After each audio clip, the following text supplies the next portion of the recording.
Thank you for joining us today. We want to talk about the good news, we want to talk about the future, and it's really about a child's future. And today, this entire thing is probably addressed at subject choice children, which will be the end of grade 9 in South Africa.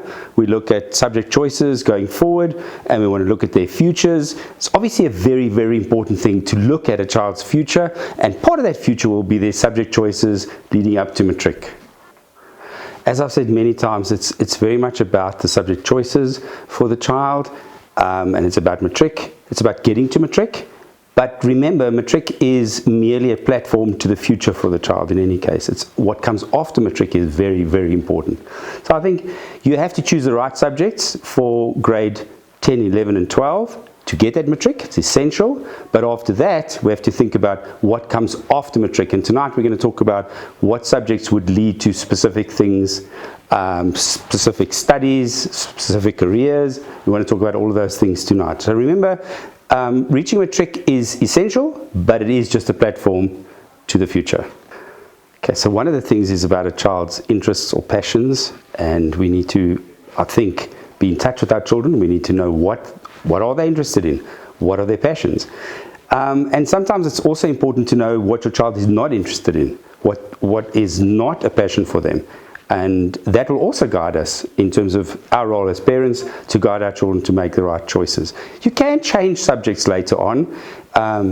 Grade 10 is not final, but it's not what you want to do. It's not advisable to change subjects later on. I'd rather choose a subject, go through to matric, use the subject that you're doing, because it might mean changing schools for different subjects, and you don't want to do that if you don't have to. Rather choose the right subjects up front.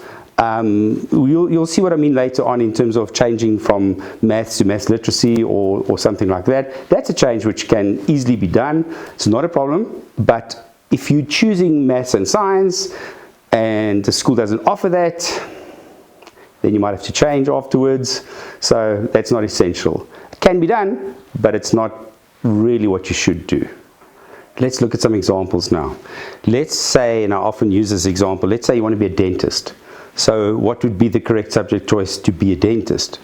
Probably you would look at maths, you'd look at science, you'd look at life sciences, and I'm an older person, so that means biology. So you'd look at those as maybe your core subjects going across. It's not what we do at the Bridge, but if you want to be a dentist, you would be at another school. You probably have a strong academic background, you'd probably do well in all your subjects every year, and you'd look to a matric where you'd probably get distinctions for all your subjects. Again, it's not entirely what we want to look at. So if you're lucky, let's say you're lucky, and by grade 10, what is that, about 15? Let's say by that age, you know what you're interested in, what you're passionate about. Maybe it's cars, maybe it's airplanes, maybe it's cooking, who knows what it is. But if you're one of the lucky ones and you're able to already establish that you are passionate about something, that will guide your thinking in terms of your subject choices and your career later on. So let's hope that you're one of the lucky ones. If you're not, I think it's very important that you receive guidance from maybe parents, maybe people around you, maybe things that you've been exposed to that might make you very interested, or it might put you off completely. It just depends on the child, and I think that's what it's all about. It's about an individual. And if you don't know your child and you say you should do this or you should do that, you should talk to your child first and see what they're really interested in, because it's a big decision. You're choosing subjects leading to matric and then a career after that. And the idea of choosing subjects to cover everything possibly, I don't think that's a good idea. I think you've got to start thinking about what you're interested in. For example, let's say you're interested in becoming a chef or a baker, and you know that you like those things, you're interested in those things, then you would choose those subjects. Let's say you absolutely detest the idea of cooking or baking, whatever, it's not for you. Then you know that, and you're going to think about something else. So it's very much about finding what you're interested in, what your niche is, what makes you happy. And yeah, when I say you, I'm talking about the child, really. And I'm not sure if you should call a 15-year-old a child, but let's say the person at school, the scholar. Let's find out what they're really interested in. I think that's the important thing. And you as a parent, that's your job, to get to know your child, to say, okay, that's what you really like, that's what you really don't like, let's choose something accordingly.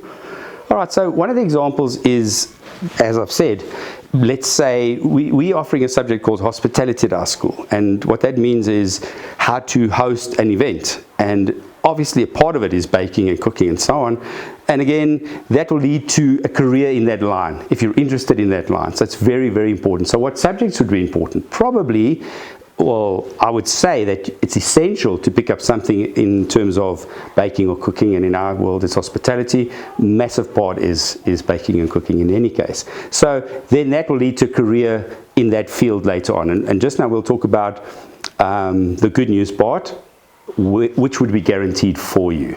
All right, so one of the other aspects, obviously, in terms of hospitality studies would probably be business studies. Business studies means to learn about the business world. What is a profit? What is a loss? What am I spending money on? How much do I sell my product for? In other words, it's no good baking something that costs 200 Rand and selling it for 100 Rand. That's not a good business skill to have. So the idea of business studies is to allow a person to understand better how those things would all work and how it would be put together. Let's say a restaurant owner, for instance.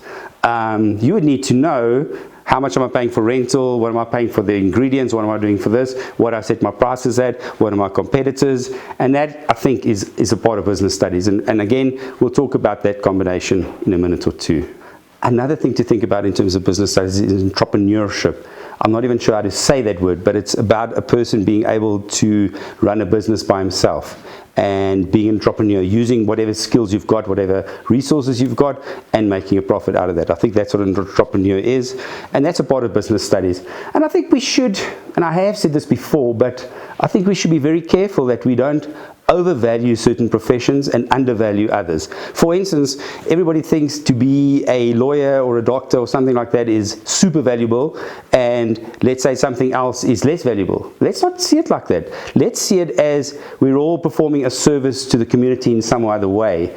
Obviously it's about responsibilities and so on, but I mean, who's more responsible? If you cook something really badly and an entire restaurant has, you know, some kind of problem, I think that's quite a responsible job in any case. So for me, we should get away from the old idea of let's go to university and get some fancy degree in order to do something and we don't even know what that is. Let's get away from that kind of thinking. Let's rather think about what is useful, what is practical in today's world. What would serve our community better, and I think we need to think about that. It's not just about, what did I say, doctors, lawyers, whatever. It's not just about that. I think we must think about what service we perform to the community, and we should be measured by how well we do that.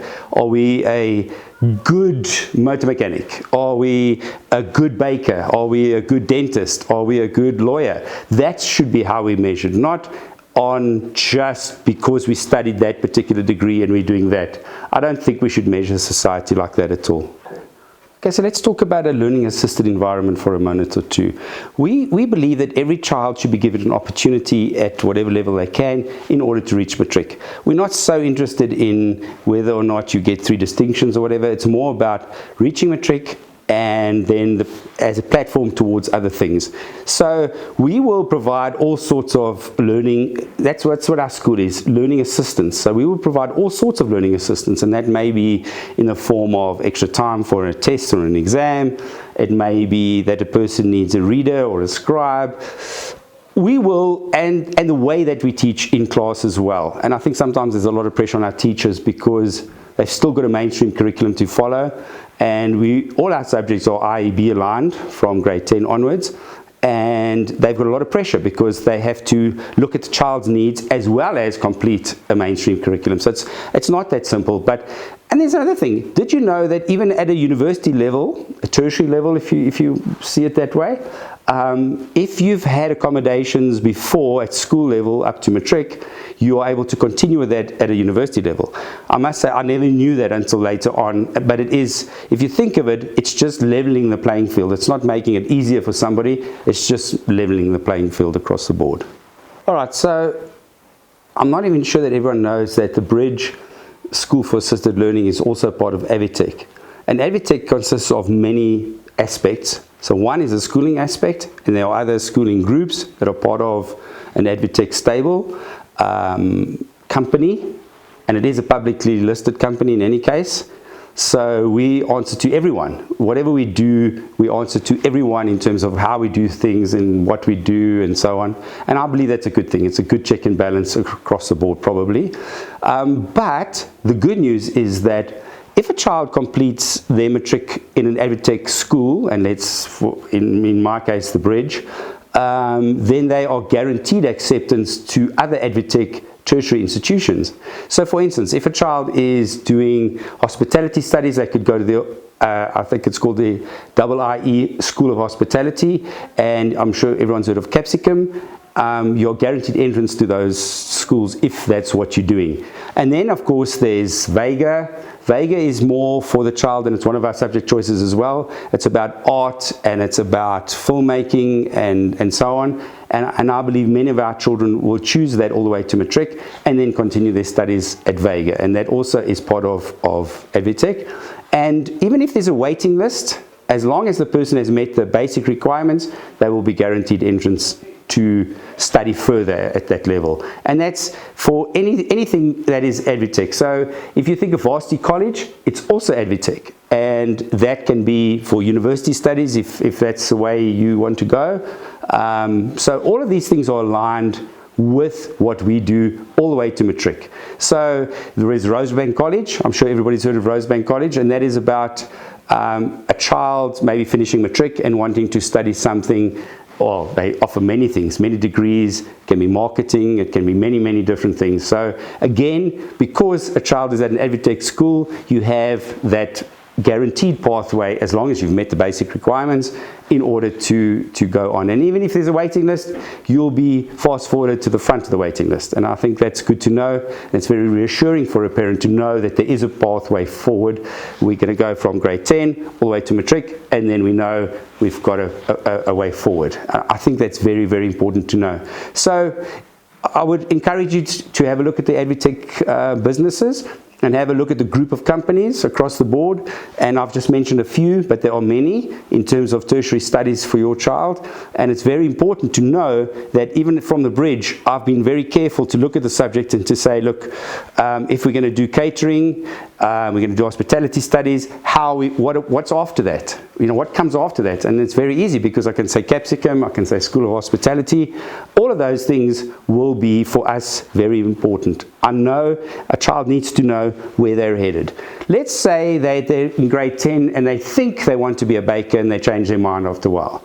That's okay. We can look at that, and we can look at different subject combinations, and we can look forward. Obviously, you can't change subjects when you're in matric. By then, you need to have decided what to do. And it's pointless doing a general course because you need to know a little bit better. If a general course can be more business studies, accounting and so on, or it could be more for a dentist where it would be, let's say, science or biology or whatever. And I think it's pointless. We need to kind of know what we're good at, what we like, what we've been exposed to. And again, we have to be realistic in terms of our progress so far in the world, academically. Have we made good progress? Have we made reasonable progress? Are we going to finish our matric? And again, it's you get a bachelor degree pass, you get a certificate pass, you get a diploma pass. And for us, it's not about what it is, it's just what comes after that. So if a diploma pass leads us to further studies in a particular field, that's great. If a certificate pass leads us to higher certificate studies and then a degree or then some other studies, it doesn't always have to be a degree, so be it. It's very much about the child's progress in terms of their world from grade 10 all the way through to matric and beyond. All right, so let's look at the subjects at the Bridge specifically. So the government says to us we need to do a medium of instruction, so language, and in our case it's English. Then we need to do first additional language, and for us it's Afrikaans. We do isiZulu as a conversational subject at the moment. If a child really shows a lot of potential in that line, we will, exchange the isiZulu for the Afrikaans. But at this stage, we don't have any candidates for grade 10 in that line at all. So it will be Afrikaans. Then the government also says we have to do life orientation, which we do, and that will be all the way to matric. And then we, at this school, we want to do tourism. So tourism is a very important subject for everyone, and I have spoken about it before, but we need to know about our world, our country, the rest of the world. So I think it's a very useful subject to take for everyone, and so we're making it as one of our subjects. And then we have a choice between maths and maths literacy, and that's very important as well. And we're offering it because sometimes we're not sure at a grade 10 level, maybe we're 15 years old and maybe we want to take maths. But I think the maths literacy is a far more practical subject in terms of interest rates and in terms of all of the things that we need to know about. So I think it's a much more practical subject. Maths is probably more for the child who's going to become an engineer or use the maths in the future. So for me, maths literacy would be better, but we're offering both and we have teaching for both. It's not a problem. You can change later on. You can change from maths to maths literacy. It would be difficult to pick up the maths syllabus after a long while if you're doing maths literacy. But that's to be debated and to be chatted about. And also at the end of grade 7, a child has to have a reasonable maths mark in order to continue with pure maths or core maths or whatever they call it. For me, it doesn't really matter. I have a daughter and she studied law and she wanted to do maths for matric. And then afterwards, her biggest mistake was that she should rather have taken maths literacy because she never ever used maths again. So just as an example, I'm not sure that it's relevant unless you're studying something in that line. And probably you wouldn't be at the bridge because you'd need many other things in any case. So those are the subjects. And then we have choices, and we're going to show a slide in a second or two where we're going to show you where you need to choose from each group. And it is possible to even have a bachelor degree pass if you choose the subjects correctly from each group. It's not a problem at all. So for us, we want to offer hospitality, so you'll see hospitality is one of the choices in a second or two. You can look at the slide. Art. And that is art as you would know it. It's visual art. So it's about using painting, drawing, sculpting, that kind of thing. It's not about designing things really. It's more about visual art. Obviously you have to design your own paintings, but it's not about designing clothes or car or something like that. It's a different sort of a style. And I think it's for the child who shows some potential in terms of art or in that world. It could lead to becoming a designer later on of certain things, and maybe you've got that eye, and maybe at the moment you're doing paintings, and maybe in the future you'll do something else, but we're doing visual art for sure. So it's hospitality, visual art, and then we've also got computer applications technology, CAT commonly called, and that's about using a computer. And I think it's a very useful subject because what do we use computers for? And in today's world, I think we use them across the board. Whether we're typing a document, whether we're looking up some budget or something, we will always be using a computer, there's no question. So I think it's a very useful subject once again. And we've spoken about business studies. Business studies is also in that group. Again, very, very, very useful subject.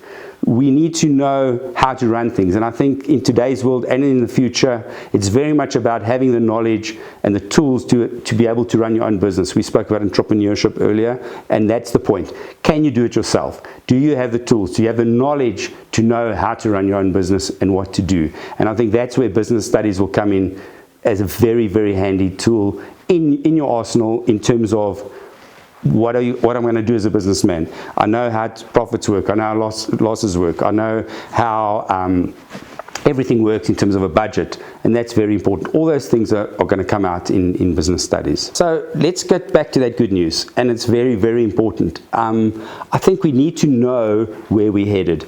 And if your child is interested in marketing or sales or anything in those lines, communication, then there will be a direct path from our subject choices in order to complete matric and then guaranteed entry into some or other tertiary institution. And I think that's very good news, to know, to have that relief and that feeling to know that my child will carry on and they will be guaranteed a place. I think that is very, very, very important. One of the things in life is that you're not sure about things. You're not sure. You have this anxiety. We're not sure where we're headed. And I think in this case, we can say to you, we know where you're headed. You choose those subjects, and you know that's where we're headed. And I think that's a very useful thing to know. So that's part of the good news. Again, at an AdviTech school, that will be the path forward for your child. I'd actually like to read you something, and it says, as a student from the Bridge, you would have guaranteed entry into any of the IIE's educational brands should you meet the minimum admission requirements. And I think that's very important to know that as well, where programs have waiting lists. EdTech graduates, in other words, anybody from an EdTech school will receive preference. And I think that's really, really, really good news. So if you're unsure about your child and your child's future and which subjects to choose, please come and have a chat to us. We will help to guide you along that path. Obviously, you can see from the slide what our subject choices are, but come and chat to us. Let's talk about what happens after matric. It's not just about subject choices. Now, obviously, the subject choices lead to matric, and matric leads to further studies or further whatever you want to call it, but come and chat to us, and we can guide you and your child along that path. And I'm really looking forward to seeing as many people as possible.